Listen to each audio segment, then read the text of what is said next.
Well, hey there, and welcome back for another Secondhand Opinions video. I'm Jason Alderman, the internet's favorite fat mouth, fat ass, bringing you fat stacks of fucked facts. And today, let's talk coronavirus, shall we? I think a lot of people are having a bunch of hullabaloo and a bunch of, freak out and scuttlebutt. And don't get me wrong, there's a sickness out there, and it's fucking shit up, and it's skirting across the world, and it's causing problems. And that's absolutely true. Is it as big a problem as everybody's making it out to be? I don't believe so. Um,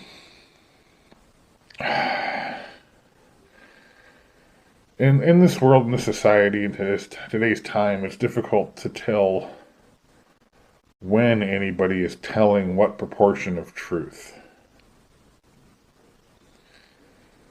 Difficult as it is for some to believe, Donald Trump has a propensity for telling the most truth the most of the time in today's media cycle. That being said, there's no reason to believe anything coming out of China about anything coming out of China. There's no reason to believe that we're getting quality information from any one angle on this particular sickness, but I think that's all irrelevant. I think, okay, start from the get-go, I guess. I think Xi Jinping and the deep state in his country, the deep state in our country, and the deep state players invested in the global banking industry and banking system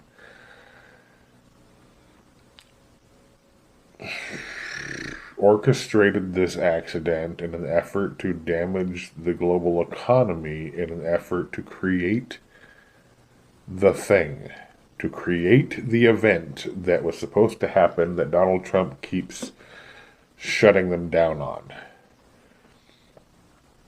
They wanted to do something, and they've got a cycle of behavior that goes, let's take advantage and abuse the system and abuse the populaces of the countries that we can, and let's get as rich as we can, kicking the can down the road, and then we pop the bubble on purpose. We blame it on whoever, whatever, and then we build a new bubble and start the process all over again, where we fake inflate this bubble and we use it to manipulate economic systems around the globe, and then we ride that for 10 or 20 years until we got to pop the bubble again. And we burst the bubble and we rake in the cash every time we burst that bubble.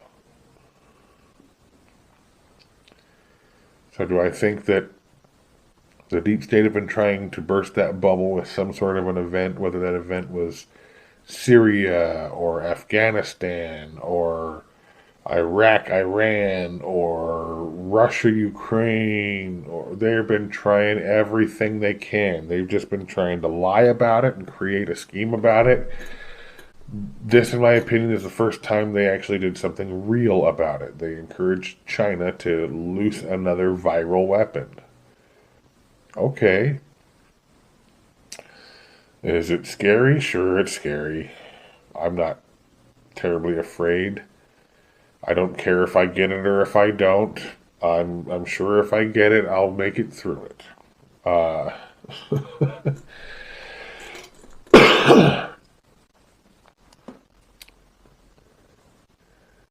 I know it's a rather callous approach at things, and unfortunately, so the virus didn't, whatever happened that caused it to loose itself, the virus wasn't contained in China. So they didn't do a good job of managing it in-house. It busted loose and it spread. It's worldwide now. And there's nothing we can do about that. Do I think that there was a cure before they ever set it loose on the populaces? Oh yeah, absolutely. They don't loose a viral weapon without knowing that they're not going to get hit with it. I mean, let's just say hypothetically I was some big government bigwig and I wanted to create a chaos thing. Whatever happens, it's not me or my family that gets hurt. It's not my money that takes a hit. It's not my business. Me, I'm protected. And before we ever even start that whole whatever it would be, I'm protected up front. I'm the guy calling the shots. Of course I'm protected. I'm the guy paying the bills. Of course I'm protected.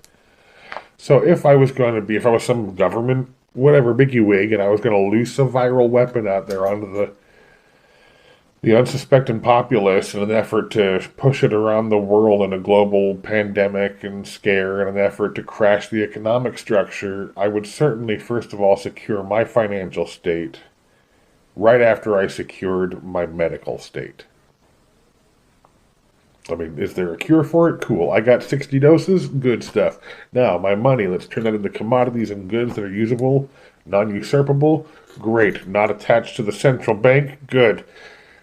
Now we let the virus go, and whatever is, and the systems take dings and whatnot, but Trump already had a good economic structure here to handle that crap. He had shown not only the populace of the country, but the populace of the business world at large that we were going to be a safe bet. If you want to take your production opportunities elsewhere, here in America, we'll do good bit on cars and steel and such and what have you. So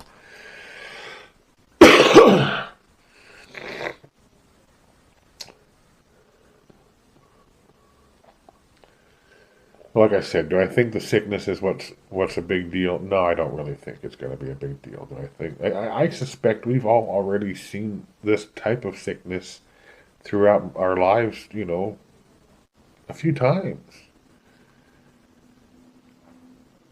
These things mutate and they do what they do, and maybe they've been mutated intentionally or created itself through nature. It just happens to be particularly virulent or aggressive or whatever.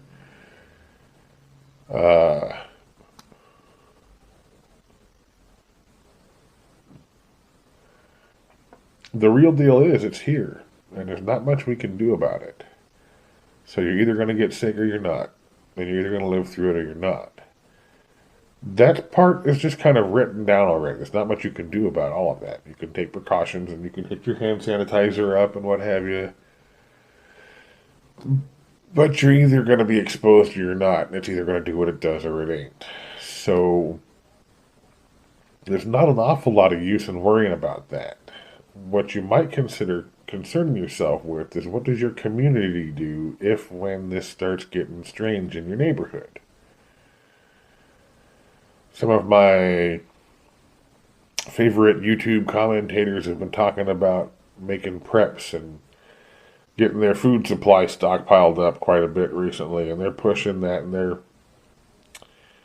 promoting their business space there, I guess, and that's fine, but I will abstain. However, I will say, I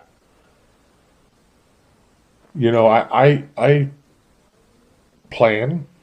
I wouldn't say I'm a prepper, but I plan for what's happening, what I see, and I want to be ready for what I think might come down the line. Now, when I heard that some nations were moving the incubation time from 14 days to 30 days, or that the incubation period was incorrectly established, or maybe it's a biphasic, we don't know. That some people got re-sick, and some people have been sick for long times. And so when I heard that quarantine may last longer than I wanted it to,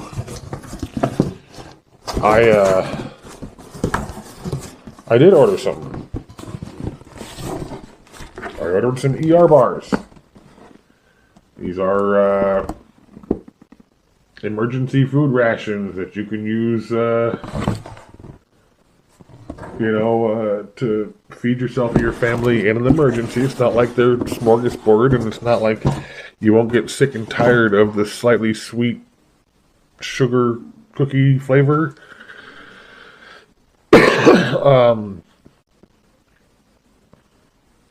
But I got a freezer full of meat. We'll take over here and show you that stuff here in a second. The only thing I did differently than I would have done any other day of my regular crazy life was I ordered a box of 8 of these Quaker Care ER bars You know, 300 or 3,600 calories per package. There's 9 bars in each package at 410 calories per bar. In theory, if you're sitting on your duff doing nothing, each bar is about a meal. Each package is about 3 days worth of food. Now, if you're traveling, hiking over heavy, ground or rough terrain, or you're working, splitting wood, or doing stuff like that, you may consider using 2 bars for each meal and upping your total calorie intake to 820 calories a meal for a 2,400 calorie working load for the day. That's going to give you enough to, like I said, split wood or hike a good bit of distance with gear on your back if you're bugging out or what have you. But the only thing I did different than I do any other time is I added some emergency food supplies to my spot. Now I've got several of these in Bear Vault BV 500 Bear canister. In my stock box here, my desk, I've got 2 cans of Mountain House meals, about what I would consider, I have 2 cans and 1 package, so I have 11 serviceable meals out of the Mountain House foods. I have 24 days worth of soft rations, or 12 days worth of hard working rations and ER bars. And I guess show you some of this crap here too. Let's do that. So this is just some clutter that I've been messing with, but over here I tend to keep this kind of stuff just about and around for camping or emergencies and what have you. I'm kind of organizing it now as we're going into a thing. But it's basically just single serving tuna fishes, bannock mix, blueberry muffin mix, some random other stuff, sugar, cocoa, creamer, and also some cheese sauce and hummus mixes and stuff like that to go with the bread. Now that's just camping supply crud, and I have obviously some Coleman fuel and MSR bottles of fuel, and over here's my adventure ride. That's for a different channel. We'll probably show you guys some of this here eventually, but that's little gas back there is full of white gas. So let's take you in here.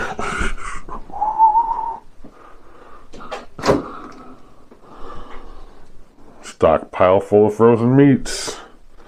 You won't see an awful lot of like pizzas or anything like that. I got some stuff for soup fixing up there, and obviously some chicken, and this is mostly chicken breast and some hamburger meat and bacon and pork chops, lots of pork chops through here.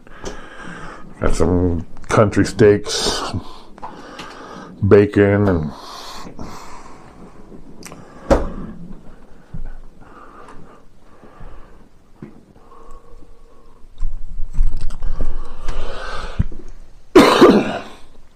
so yeah, basically what I've done as far as prep work is minimal, guys. I haven't done anything specifically to get more or less prepped. Do I worry about the sickness? I don't. I worry about people.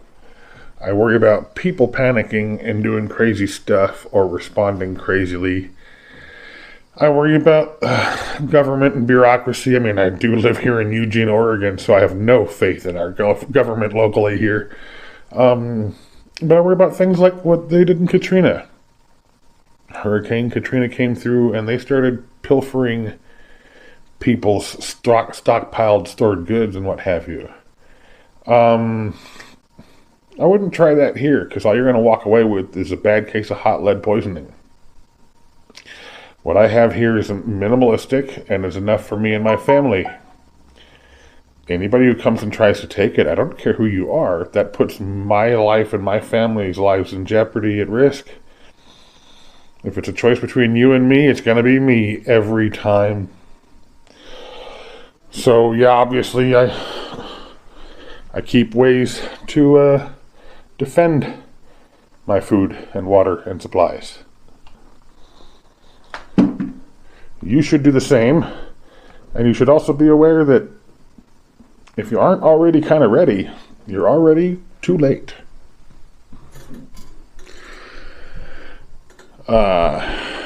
Don't take that as a naysay or whatever. Go ahead and make plans, make preparations, protect yourself, defend yourself.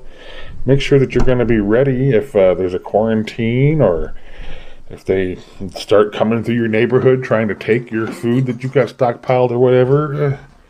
Make sure that you protect yourself in your situations.